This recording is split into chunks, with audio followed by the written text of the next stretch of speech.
and we know what it is. And unfortunately, we now have the benefit of a personal witness to the casual cruelty of evil. Planned Parenthood. We have all seen these videos that are beyond explanation. If we can bear to watch them, they don't hide anything. It's out for everyone to see. We see people just like our neighbors. They're just like us. They're well educated, they're prosperous, they're respectable people. They're sitting around a table sipping their Chardonnay, eating some sort of fruit salad, talking about the price that they can get for organs out of murdered babies. In that world, it's simple. Some lives are worth something, and others are worthless, unless they're dead, and they can be harvested to sell their organs.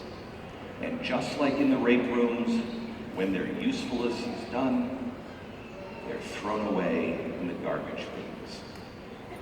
And what has been the world's response? For the most part, we have looked away. We avert our eyes. And we do it because if we don't, we come face to face with the reality of the situation. There's a baby in there. That's an actual baby that was just moments away from being cradled in some mother's arm. And instead of being welcomed into the world, it's murdered, it's cut up, and sold for parts. But we hide from that. We don't want to think about that. Facing that would stop us cold and dead in our tracks. And that is how evil works. It makes itself so unbelievably outrageous, so difficult to comprehend, that ordinary people just don't allow themselves to confront it because it's too painful. Every raw nerve ending, every emotion would overload. And then, more importantly, it would force us to take action. So we avoid it. That is how evil works. Evil does not depend always on brute force. It doesn't. We'd like to think about that. We'd like it to work that way, but it doesn't. Usually it depends on surrender. It depends on apathy. It depends on inaction. It offers the false comfort of helplessness. And that's our biggest thing. What can I do? I'm just one person. I can't stop. I don't know what to do. What can I do? Well, if the answer isn't obvious to our society, then we do nothing and evil wins again. That is how evil works. Evil provides its own comfortable envelope, a place where you can just go. It makes it easy to accept it. We've seen it over and over in history, all over the globe. It's the same story.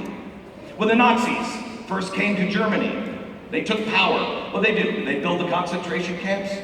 Did they build those concentration camps? Did they fill the streets of Berlin with corpses?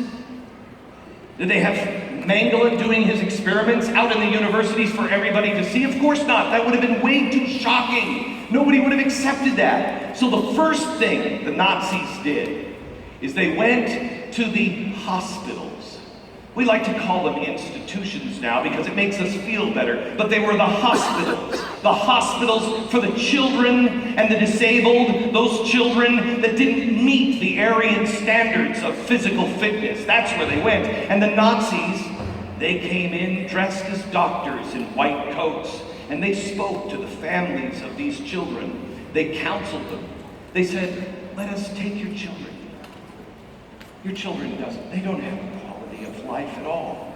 Let us take your children off your hands. Let us give them a peaceful release. They used the soft and alluring language of closure. of life's ending being some form of peace, as if death is a favor given to those whose life just doesn't have any value. It is the lie of euthanasia, and the families agreed to it.